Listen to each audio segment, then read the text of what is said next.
ഒരിക്കൽ കൂടി സ്വാഗതം. ഇത്രയും ദിവസം ഞാൻ വീഡിയോ ചെയ്യാതിരുന്നത് എനിക്കൊരു ചെറിയ പണിയുണ്ട്, അതുകൊണ്ടാണ് ചെയ്യാതിരുന്നത്. എന്തെങ്കിലും പോരായ്മകൾ ഉണ്ടെങ്കിൽ ക്ഷമിക്കുക. അപ്പോൾ നമുക്ക് കഥയിലേക്ക് കടക്കാം. നമ്മൾ ടോട്ടോച്ചാൻ എന്ന കഥയായിരുന്നു വായിച്ചുകൊണ്ടിരുന്നത്. അപ്പോൾ നമുക്ക് അതിന്റെ ബാക്കി വായിക്കാം. Head master. ടോട്ടോച്ചാനും അമ്മയും അകത്തേക്ക് പ്രവേശിച്ചു. അവരെ കണ്ടിട്ടായിരിക്കണം മാസ്റ്റർ കസേരയിൽ നിന്ന് എഴുന്നേറ്റു. നേർത്ത തലമുടി, വായിൽ ഏതാനും പല്ലുകൾ കാണാനില്ല. പക്ഷേ പ്രസന്നമായ മുഖം, അധികം ഉയരമില്ലെങ്കിലും ഉറപ്പു തോന്നിക്കുന്ന ചുമരുകൾ, ശ്രദ്ധയോടെ ധരിച്ച വസ്ത്രങ്ങൾ, സ്യൂട്ടിന്റെ നിറം നരച്ച കറുപ്പ്. തിടുക്കത്തിൽ തലയൊന്ന് താഴ്ത്തി വന്ദിച്ച ശേഷം ടോട്ടോച്ചാൻ ചോദിച്ചു, സ്റ്റേഷൻ മാസ്റ്റർ ആണോ അതോ ഹെഡ് മാസ്റ്റർ ആണോ? അമ്മ ഒന്ന് പരിഭ്രമിച്ചു. അവർക്ക് എന്തെങ്കിലും പറയാനാവും മുമ്പ് മാസ്റ്റർ ഭവ്യതയോടെ പറഞ്ഞു, ഞാനിവിടുത്തെ ഹെഡ് മാസ്റ്റർ ആണേ. മാസ്റ്ററുടെ മറുപടി അവൾക്ക് ബോധിച്ചു. ഹായ്, എനിക്കിഷ്ടായി. ഞാൻ നിങ്ങളുടെ സ്കൂളിൽ ചേരാൻ പോവാ. ആഹ്ലാദത്തോടെ അവൾ പറഞ്ഞു. അവൾക്ക് ഇരിക്കാൻ ഒരു കസേര നീക്കിയിട്ടുകൊണ്ട് മാസ്റ്റർ അമ്മയോട് പറഞ്ഞു, നിങ്ങൾ വീട്ടിലേക്ക് പോയിക്കൊള്ളൂ, ഞാൻ ഇവളോടൊന്ന് സംസാരിക്കട്ടെ. അത് കേട്ടപ്പോൾ കൊച്ചു ടോട്ടോ ഒന്ന് പരിഭ്രമിക്കാതിരുന്നില്ല. എന്നാൽ ആ നിമിഷം തന്നെ ഈ മാസ്റ്ററോടൊപ്പം കൂടുന്നതിൽ കുഴപ്പമൊന്നുമില്ലെന്ന് എന്തുകൊണ്ടോ അവൾക്ക് തോന്നി. ശരി, അങ്ങനെയാവട്ടെ. അമ്മ ആത്മവിശ്വാസത്തോടെയാണ് അത് പറഞ്ഞത്. വാതിൽ തുറന്ന് അവർ പുറത്തേക്ക് നടന്നു മറന്നു. മുറിയിൽ ടോട്ടോച്ചാനും മാസ്റ്ററും മാത്രമായി. ഒരു കസേര വലിച്ചടുപ്പിച്ച് അവൾക്ക് അഭിമുഖമിരുന്ന് തെളിഞ്ഞ സ്വരത്തിൽ മാസ്റ്റർ പറഞ്ഞു, ടോട്ടോച്ചാൻ, നിന്റെ വിശേഷങ്ങളൊക്കെ കേൾക്കട്ടെ. തുടങ്ങിക്കൊള്ളൂ. നിനക്കിഷ്ടമുള്ള എന്തു വേണമെങ്കിലും പറഞ്ഞുള്ളൂ. എന്തു വേണേലും പറയാമോ? അവൾക്ക് അതിശയം തോന്നി. മാസ്റ്റർ ചോദ്യങ്ങൾ ചോദിക്കുമെന്നായിരുന്നു അവളുടെ ധാരണ. എന്തും പറയാമെന്നറിഞ്ഞപ്പോൾ അവൾ സന്തോഷത്തോടെ ചിലയ്ക്കാൻ തുടങ്ങി. തങ്ങൾ വന്ന തീവണ്ടി വേഗത്തിൽ സഞ്ചരിച്ചതിനെ കുറിച്ചും ടിക്കറ്റ് കളക്ടറുമായുണ്ടായ വാഗ്വാദത്തെക്കുറിച്ച്, പഴയ സ്കൂളിലെ ടീച്ചറുടെ ചന്തത്തെക്കുറിച്ച്, കുരുവിയുടെ കൂടിനെ കുറിച്ച്, കുസൃതിക്കാരനായ റോക്കിപ്പട്ടിയുടെ വേലത്തരങ്ങളെ കുറിച്ച്, കിൻഡർ ഗാർഡൻ ക്ലാസ്സിൽ വെച്ച് ഒരു കത്രിക വായിൽ വെച്ച് ടിക് ടിക് എന്ന് ശബ്ദമുണ്ടാക്കിയതിനെ കുറിച്ച്, ടോട്ടോ അത് വായ്ക്കുള്ളിൽ നിന്ന് എടുക്ക, നിന്റെ നാക്ക് മുറിഞ്ഞു പോകും എന്ന് ടീച്ചർ ശാസിച്ചതിനെ കുറിച്ച്, താൻ ശബ്ദം പുറത്തു കേൾക്കാത്ത വിധം രഹസ്യമായി കത്രിക വായിൽ സൂക്ഷിച്ചതിനെ കുറിച്ച്, ഇടയ്ക്കിടെ മൂക്ക് ചീറ്റുന്നത് കണ്ടിട്ട് തനിക്ക് ജലദോഷമാണെന്ന് അമ്മ സംശയിക്കാറുള്ളതിനെ കുറിച്ച്, അച്ഛൻ നന്നായി നീന്തുന്നതിനെ കുറിച്ച്, വെള്ളത്തിലേക്ക് മനോഹരമായി ഊളിയിടുന്നതിനെ കുറിച്ച്, എല്ലാം ഒരടുക്കും ചിട്ടയുമില്ലാതെ അവൾ പറഞ്ഞുകൊണ്ടേയിരുന്നു. മാസ്റ്റർ ഉത്സാഹപൂർവം തല കുലുക്കിയും ഇടയ്ക്കിടെ മൂളിയും ചിരിച്ചും അവളെ പ്രോത്സാഹിപ്പിച്ചു. കൊച്ചു ടോട്ടോയ്ക്ക് ഇതിൽ പരം എന്തു വേണം? അവൾ പൂർവാധികം ഉന്മേഷത്തോടെ തുടർന്നു. ഓർമ്മയിലുള്ള സകലതും പറഞ്ഞു തീർന്നു. ഇനിയും കുഞ്ഞു വിരലുകൾ കൊണ്ട് വായ പൊത്തിപ്പിടിച്ച് കണ്ണുകൾ മുകളിലോട്ടാക്കി അവൾ ആലോചിച്ചു. ഇനിയും തീർന്നോ? മാസ്റ്റർ ചോദിച്ചു. നിർത്തുന്നത് നാണക്കേടാണല്ലോ. ഇതുപോലൊരവസരം ഇനി ഉണ്ടാകില്ല. പിന്നെ അവൾ തലപുകഞ്ഞാലോചിച്ചു. ആ കൊച്ചു തലയിൽ നിൽക്കാവുന്നതെല്ലാം ഓർത്തെടുത്തു കഴിഞ്ഞിരുന്നു. പെട്ടെന്ന് അവൾക്കൊരു ഉപായം തോന്നി. ഇനിയിപ്പോ ഇട്ടിരിക്കുന്ന പുത്തൻ ഉടുപ്പിന്റെ കാര്യമായാലോ? അവൾ തീരുമാനിച്ചു. അവളുടെ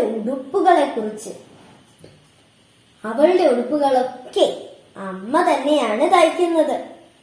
പക്ഷെ ഈ ഉടുപ്പ് അങ്ങനെയല്ല. കടയിൽ നിന്ന് വാങ്ങിയതാണ്. എന്നും സ്കൂൾ വിട്ടു വരുമ്പോൾ അവളുടെ വസ്ത്രങ്ങൾ അവിടവിടെ കീറിയിട്ടുണ്ടാകും. ചിലപ്പോൾ അവ നെടുനീളയായിരിക്കും. കട്ടിയുള്ള കോട്ടൺ പാന്റ് പോലും തുണ്ടം തുണ്ടമായ സമയങ്ങളുണ്ട്. വെളിമ്പറമ്പുകളിലെ കമ്പിവേലികൾ ഇടയിലൂടെ നൂഴ്ന്ന് നടക്കുക, ഏതെങ്കിലും വീട്ടുമുറ്റങ്ങളിലെ പത്തലുകൾക്കിടയിൽ കൂടി പായുക തുടങ്ങിയ വീരകൃത്യങ്ങളുടെ ഫലമാണിത്. അമ്മയ്ക്ക് അറിഞ്ഞുകൂടാത്ത ആ സാഹസങ്ങളൊക്കെ അവൾ മാസ്റ്റർക്ക് വിസ്തരിച്ച് പറഞ്ഞുകൊടുത്തു. രാവിലെ പുതിയ പള്ളിക്കൂടത്തിലേക്ക് പോരാൻ നേരം നോക്കുമ്പോഴുണ്ട് അമ്മ തുന്നിയ സ്വന്തമുള്ള ഉടുപ്പുകളെല്ലാം കീറി പറഞ്ഞിരിക്കുന്നു. ഒടുക്കം കടയിൽ നിന്ന് പുതിയ ഉടുപ്പ് വാങ്ങേണ്ടി വന്നു. എന്തു നല്ല ഉടുപ്പ്! കമ്പിളി പോലുണ്ട്, നിറയെ വരകള്, കറുപ്പ്, ചെമപ്പ്, ചാരം. നോക്ക്, ഈ കോളറിലെ നല്ല ചുവന്ന പൂക്കളുണ്ടല്ലോ, അതമ്മയ്ക്ക് പിടിച്ചില്ലാത്രേ. കോളർ നിവർത്തി കാണിച്ചുകൊണ്ട് അവൾ പറഞ്ഞു. അങ്ങനെ അതും കഴിഞ്ഞു. ഇനി എന്താ പറയാ? അവൾ ചുഴിഞ്ഞാലോചിച്ചു. ഒന്നും ബാക്കിയില്ല. അവൾക്ക് ദുഃഖം തോന്നി. അപ്പോഴേക്കും മാസ്റ്റർ എഴുന്നേറ്റ് അവളുടെ അടുക്കലേക്ക് വന്നു. പരുപരുത്ത കൈകൾ കൊണ്ട് അവളുടെ നെറ്റിയിൽ സ്പർശിച്ചു. എന്നിട്ട് പറഞ്ഞു, ടോട്ടോ, ഇനി മുതൽ നീ സ്കൂളിലെ കുട്ടിയാണ്. എന്താ?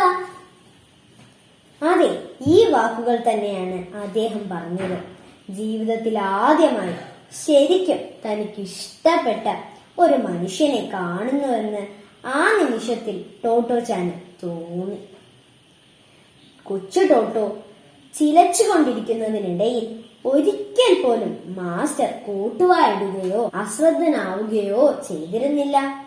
അവൾക്കൊപ്പം താല്പര്യമുള്ള മാസ്റ്റർ. അവളുടെ കൊച്ചു ജീവിതത്തിൽ ഇതിൽ പരം എന്ത് സന്തോഷം തോന്നാൻ!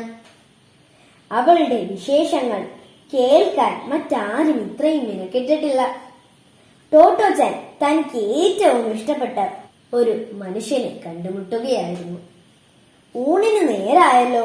പോക്കറ്റിൽ നിന്ന് വാച്ച് എടുത്തു നോക്കിക്കൊണ്ട് മാസ്റ്റർ പറഞ്ഞു. സമയം നോക്കുന്നത് എങ്ങനെയെന്ന് ടോട്ടോച്ചാൻ ഇനിയും പഠിച്ചിട്ടില്ല. എങ്കിലും നേരം ഒരുപാടായതുപോലെ അവൾക്ക് തോന്നി. 12 കഴിഞ്ഞിരുന്നു. ടോട്ടോച്ചാനും അമ്മയും എത്തിയത് 8:30-ക്കാണ്. നീണ്ട 4 മണിക്കൂർ. സമയം നോക്കാൻ അറിയുമായിരുന്നെങ്കിൽ മാസ്റ്ററോടുള്ള അവളുടെ അത്ഭുതാന്തരങ്ങളുടെ അളവ് ഇപ്പോഴത്തെ ഏതിലും എത്രയോ കൂടുതലായിരുന്നേനെ. ഇത്രയേറെ സമയം അവളുടെ കലമ്പിൽ കേൾക്കാൻ ഇന്നോളം ആരും നിനക്കിട്ടിട്ടില്ല.